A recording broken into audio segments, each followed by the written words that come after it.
ये कहानी है दो बचपन की पक्की सहेली किया और पिया की। दोनों की किस्मत बहुत अलग थी। एक अमीर घर की लड़की थी जो जमींदार की बेटी होती है, तो वहीं पिया एक गरीब घर की लड़की थी। दोनों एक ही स्कूल में पढ़ा करती थी। गांव के सभी लोग और दोनों के माँ बाप जानते थे कि इन दोनों की दोस्ती बड़ी गहरी है। ऐसे एक दिन किया पिया के पास आकर बोलती है, पिया, मेरे माता पिता मुझे आगे की पढ़ाई के लिए शहर भेज रहे हैं, लेकिन तू मुझे भूल तो नहीं जाएगी ना? किया तू कुछ बहाना बना देना। तू बोल देना तू नहीं जा सकती। तेरे सिवा मेरा है ही कौन पिया। तेरे बिना मैं कैसे रह पाऊंगी। तू मेरी एक लौती दोस्त है ना, तू मत जाना। काश कि ना जाना मेरे बस में होता, लेकिन मैं माता पिता के सामने कुछ नहीं कर सकती। लेकिन तू मुझसे वादा कर, तू मुझे कभी नहीं भूलेगी। मैं छुट्टियों में जब भी गांव आऊंगी तो मुझसे मिलने तू मेरे घर जरूर आएगी। ठीक है, मैं तेरे आने का ना इंतजार करूंगी। किया के माता पिता उसे पढ़ाई करने के लिए शहर भेज देते हैं और पिया वहीं गांव के स्कूल में पढ़ती है। ऐसे ही समय बीतता है। समय के साथ दोनों बड़ी हो जाती है। किया पढ़ लिख कर डॉक्टर बन जाती है और पिया गांव में पढ़ाई करने के कारण ज्यादा पढ़ नहीं पाती। ऐसे एक दिन किया अपनी माँ से मिलने गांव आती है और शहर से अपनी सहेली के लिए बहुत सारे गिफ्ट लाती है। उसे मिलने जाने लगती है कि तभी उसकी माँ कहती है, बेटी, उसकी हालत तो बहुत ज्यादा खराब हो चुकी है। उसके पिता भी नहीं रहे और माँ तो बहुत ज्यादा बीमार रहती है आजकल। सुनने में आया है कि उसका रिश्ता भी तय हो गया है। माँ, उसके साथ इतना सब हो गया और किसी ने मुझे बताया तक नहीं। कैसे बताती बेटा? तू अगर सुनती ना तो परेशान हो जाती और उससे मिलने की जिद करने लगती। इसलिए मैंने तुझे कुछ नहीं बताया ताकि तुझे दुख ना हो।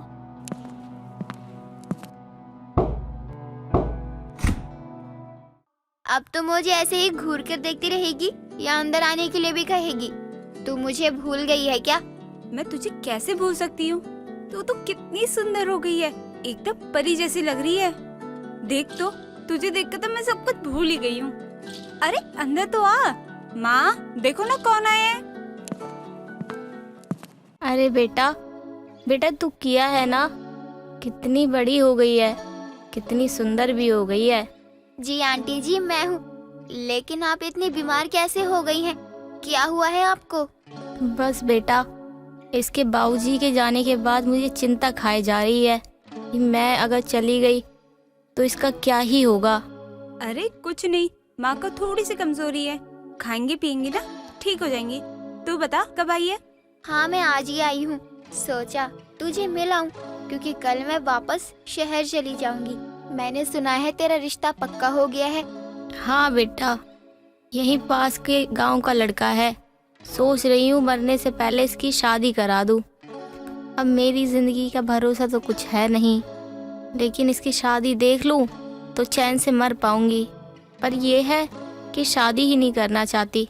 अब बेटा तू ही समझाना इसे। दोनों बाहर आकर एक पेड़ के नीचे बातें करते हैं। देख पिया, माँ बिल्कुल सही कह रही है, शादी कर ले। क्या बात है, तुझे लड़का पसंद नहीं आया है क्या? अरे ऐसी बात नहीं है, मैंने लड़का देखा ही नहीं है। अरे ताई जी गई थी ना, रिश्ता पक्का करके आ गई। तब मैंने सोचा बस शादी के बाद कि माँ अकेली हो जाएंगी, तो शादी के बाद माँ रहेंगी कैसे, तभी मैं शादी के लिए मना कर रही हूँ। पिया, तेरी सारी बात ठीक है, लेकिन जरा सोच, अगर माँ को कुछ हो गया तो तेरी शादी कैसे होगी? तुझे पता है ना तेरी ताई कितनी बेकार इंसान है। किया अपनी सहेली को बहुत समझाती है और आखिर में पिया की बात को मान ही जाती है। पिया, ये ले, तेरे लिए साड़ी लाई थी। हम कहीं भी रहे, लेकिन तेरी मेरी दोस्ती कभी नहीं टूटेगी। तू जीवन के किसी भी मोड़ पर खुद को अकेला पाए तो मुझे एक बार याद जरूर करियो। मैं हमेशा तेरे साथ हूँ। अपनी सहेली की ऐसी बातें सुनकर पिया बहुत रोती है। उसे रोता देख हंसते हुए किया कहती है, अब रोती रहेगी या चाय भी पिलाएगी अपनी सहेली को? बिना चाय पिला के भेजने का इरादा है क्या? पिया हंसते हुए चाय बनाने लगती है और दोनों साथ में बैठकर चाय का मजा लेते हैं। अब ऐसे ही वापस किया शहर आकर अपने कामों में लग जाती है। इसी तरह समय बीतता है। किया को कमल नाम के एक लड़के से प्यार हो जाता है। दोनों शादी करने का फैसला करते हैं। ये बात किया अपनी माँ को बताती है। कुछ महीनों में दोनों की शादी पक्की हो जाती है। ऐसे एक रोज वो पिया से मिलने गाँव आती है। पिया, मेरी शादी पक्की हो गई है, तुझे मेरी शादी में शहर आना होगा। तुझे शादी की बहुत बहुत बधाई हो, लेकिन ना मैं माँ को अकेले छोड़ के नहीं आ सकती। एक दिन निकाल ले किसी तरह, माँ को किसी के पास छोड़ देना। तू मेरी शादी में आएगी ना तो मुझे बहुत अच्छा लगेगा। किया, तू जानती है ना मैं अपनी माँ को अकेले छोड़ के नहीं आ सकती हूँ। मुझे तेरी शादी में आना था लेकिन मैं नहीं आ पा रही, मेरी मजबूरी है। तू तो समझती है ना। कोई बात नहीं, तू माँ का ख्याल रख, मैं तुझसे मिलने आती रहूंगी। ऐसे ही कुछ दिनों में किया की शादी हो जाती है और वो अपनी शादीशुदा जिंदगी में बिजी हो जाती है। हालांकि वो गांव तो आती लेकिन समय न होने की वजह से वो पिया से नहीं मिल पाती। एक दिन वो अपने पति से कहती है कि उसे अपनी सहेली से मिलने गांव जाना है और वो अपने घर पहुंच जाती है। बेटा तू यहाँ अचानक? हाँ माँ, शादी के बाद से मैं एक बार भी पिया से नहीं मिल पाई हूँ। मुझे उससे मिलने उसके घर जाना है। अच्छा हुआ बेटा कि तू उससे मिलने आ गई। आखिरी सहारा उसकी माँ ही थी जो 3 दिन पहले ही चल बसी। ऊपर से 15 दिन के बाद उसकी शादी भी तय हो रखी है। ये सुनकर किया को जोरदार धक्का लगता है। वो तुरंत पिया से मिलने के लिए उसके घर जाती है। जाकर देखती है कि कुछ औरतें पिया को घेरे बैठी हैं। किया ये देखकर जोर जोर से रोने लगती है। उसे ऐसे हाल में देखकर वो उसे गले लगाकर बहुत रोती है। तू रो मत, मैं तेरे साथ हूँ। तू बता, तूने कुछ खाया? नहीं, बिल्कुल भी मन नहीं लग रहा है, ना कुछ खाने का ना कुछ पीने का। मुझे ऐसा लग रहा है मेरी माँ के साथ मेरे भी प्राण निकल जाए। लेकिन तुझे देखकर ऐसा लग रहा है कोई मेरा अपना है। क्या कुछ दिनों के लिए तुम मेरे पास रह सकती है? चिंता मत कर, मैं यही हूँ तेरे साथ। लेकिन तू खाना खा ले वरना तू बीमार हो जाएगी। ऐसे ही 2-4 दिन गुजर जाते हैं और किया पिया से कहती है, देख पिया, तुझे हिम्मत से काम लेना होगा। मुझे अब वापस शहर जाना होगा। ये मेरा फोन नंबर है, कभी भी तुझे मेरी जरूरत हो तो मुझे फोन कर दियो, मैं जरूर आऊंगी। किया वापस आकर अपने कामों में लग जाती है। ऐसे ही 2 महीने और बीत जाते हैं। पिया की जिंदगी पूरी तरीके से बदल गई थी। पिया की ताई अब 2 दिन बाद उसकी शादी करने का फैसला लेती है। वहीं पिया अपनी माँ को याद करके बहुत रोती है। ये सब बातें पिया किया को फोन पर बताती है। किया पिया से मिलने के लिए गांव आती है और घर आए लड़के वालों से कुछ बातें करती है। देख पिया, बात करने के बाद मुझे तो लड़का ठीक लगा। देख, अगर तुझे ठीक लगेगा मैं हाँ कर दूंगी। पिया, कभी कभी हालातों से समझौता करना चाहिए। यहाँ अकेले रहने से तो अच्छा है तुझे एक परिवार मिल जाएगा। किया के समझाने से पिया शादी के लिए मान जाती है। 2 दिन बाद उसकी शादी भी हो जाती है। किया वापस अपने पति के साथ शहर चली जाती है। वहीं कुछ दिन तो पिया के साथ सब कुछ ठीक रहता है, लेकिन एक दिन पिया का देवर शराब के नशे में उसके साथ जबरदस्ती करने लगता है। वो बहुत कोशिश करती है खुद को बचाने की और उसे एक जोरदार धक्का देकर कमरे में भाग जाती है और दरवाजा बंद कर लेती है।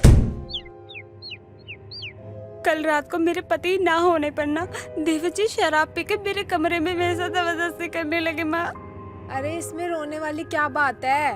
वो तेरा देवर ही तो है और देवर तो पति के समान होता है।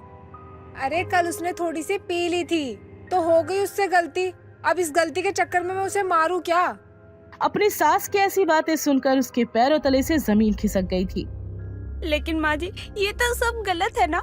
अच्छा, तो तू सिखाएगी अब हमें सही गलत का फर्क? रुक जा, तुझे तो मैं बताती हूँ अभी। माँ जी, ये आप क्या कर रहे? माँ जी, मेरा हाथ जल रहा है। माँ जी,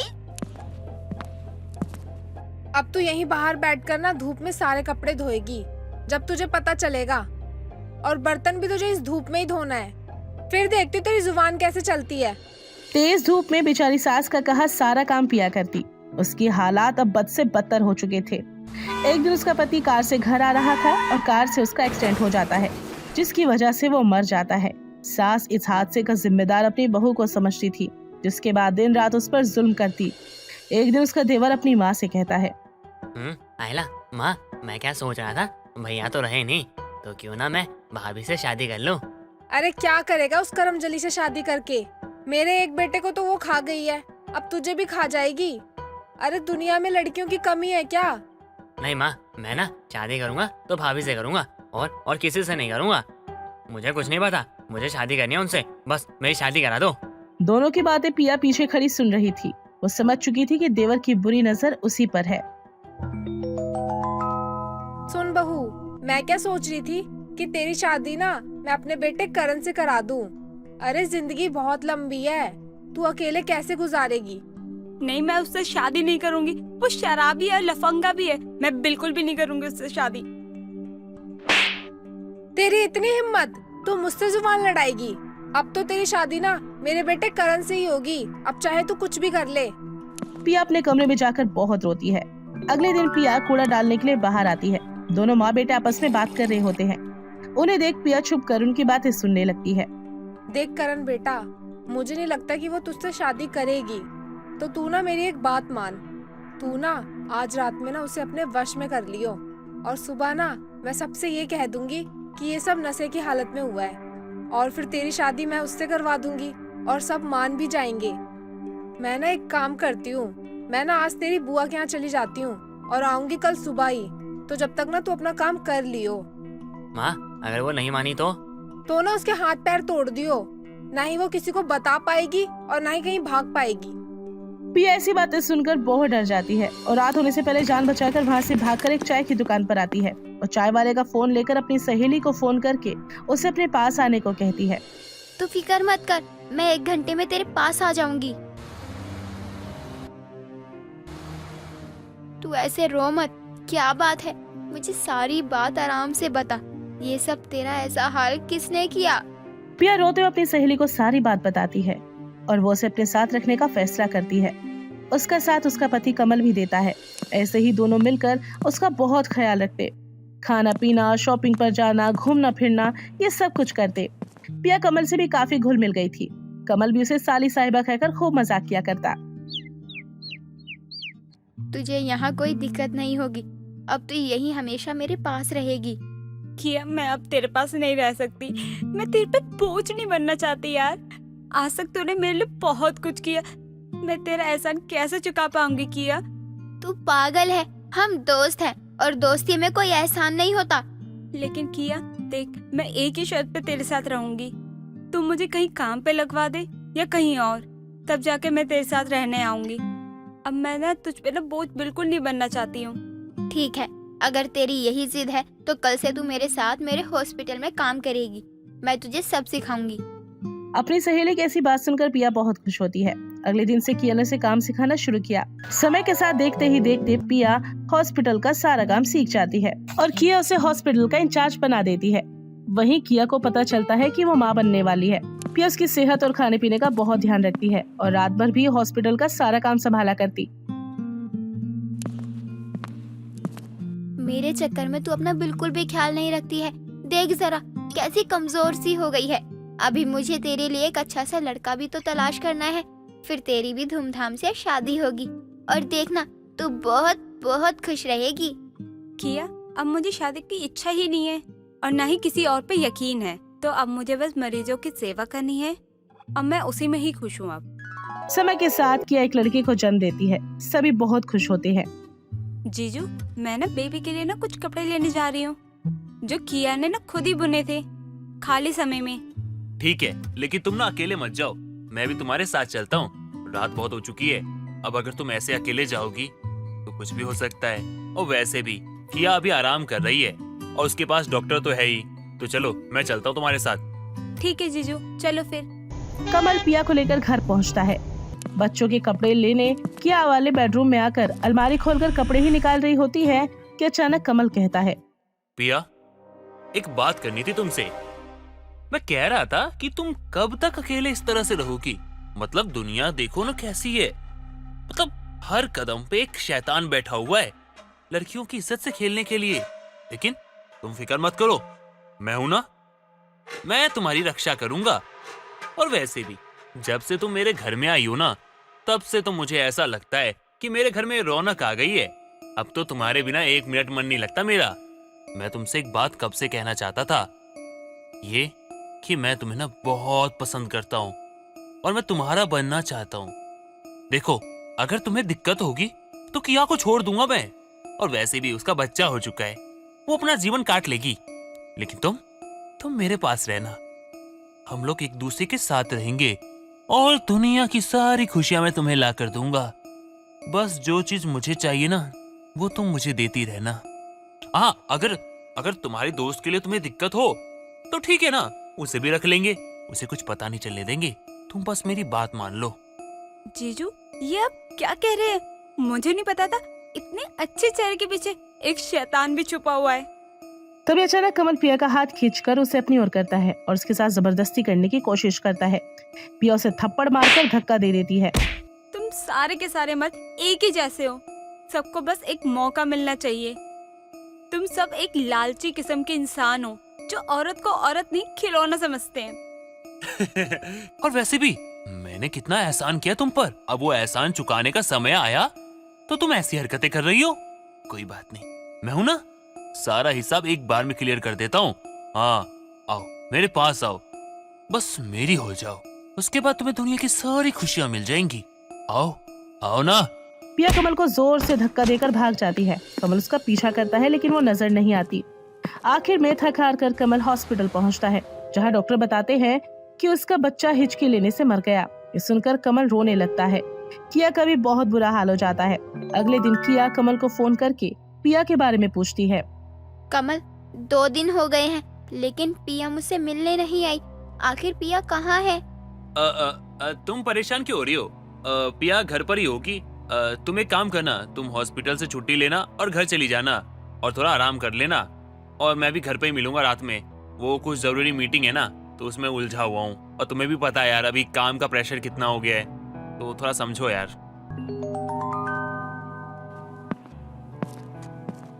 कमल, पिया कहाँ है? मुझे क्या पता कहाँ गई है, तो तुम्हारी दोस्त है यार, तुम्हें पता होगा, तुम्हें बता के गई होगी। मुझसे क्या पूछ रही हो? मुझे नहीं पता वो कहाँ गई है। कमल पिया के बारे में उल्टा सीधा अपनी पत्नी को बताता है। किया पिया को आवाज लगाती है और कमरे से बाहर बुलाती है। उसे देखकर कमल हैरान हो जाता है और घबराने लगता है। ये यहाँ कैसे? क्या हुआ? आप ऐसे घबरा क्यों रहे हो? आपने इसके बारे में बताया था कि ये चोर है, इसने चोरी की है। अब क्या हुआ? क्या मतलब है तुम्हारा? और तुम कहना क्या चाहती हो? अभी बताती हूँ तुम्हें। हॉस्पिटल से घर आते हुए मैंने पिया को स्टैंड पर बैठा देखा और मैं इसके पास गई। इसने रोते हुए मुझे गले से लिपटा लिया। मैंने इससे बार बार एक ही बात पूछी कि ये कहाँ थी और क्यों घर छोड़कर यहाँ बैठी है, लेकिन इसने कुछ नहीं कहा। मैंने इसे अपनी कसम दी, तब जाकर इसने मुझे सारा सच बताया। कमल जी ने मेरे से जबरदस्ती करने की कोशिश की है, तभी मैं घर से भाग आई। शायद तुझे मेरी बातों पे यकीन ना हो, लेकिन क्योंकि वो तेरा पति है इसलिए। तूने ऐसा सोच भी कैसे लिया कि मैं तेरी बात पर विश्वास नहीं करूंगी? तू मेरी बेस्ट फ्रेंड ही नहीं बल्कि मेरी बहन है। मुझे तेरे ऊपर बहुत यकीन है।